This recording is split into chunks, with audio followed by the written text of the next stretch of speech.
أعوذ بالله من الشيطان الرجيم بسم الله الرحمن الرحيم قد أفلح المؤمنون الذين هم في صلاتهم خاشعون والذين هم عن اللغو معرضون والذين هم للزكاة فاعلون والذين هم لفروجهم حافظون إلا على أزواجهم ما ملكت أيمانهم فإنهم غير ملومين فمن ابتغى وراء ذلك فأولئك هم العادون أولئك هم الوارثون الذين يرثون الفردوس بسم الله الرحمن الرحيم قل هو الله أحد الله الصمد لم يلد ولم يولد ولم يكن له كفوا أحد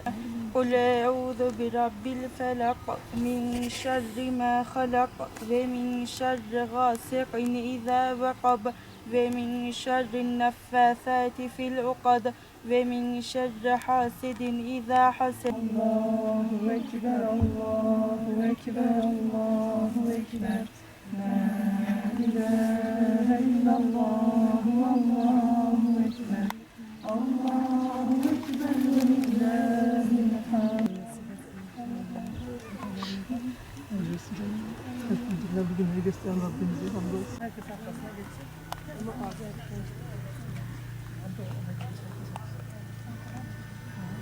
O zaman sen bu tarafa geçelim.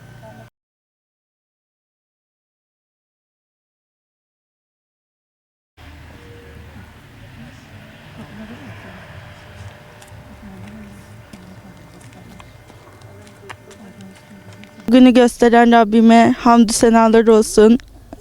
Babam hayattayken bana vasiyet etmişti bunu.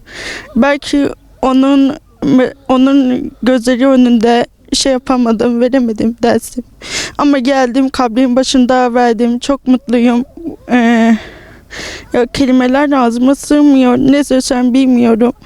Ama şu an çok mutluyum. Bana bu emeği geçen tüm hocalarıma, arkadaşlarıma, ablalarıma çok teşekkürlerimi sunuyorum. Allah hepsinden razı olsun.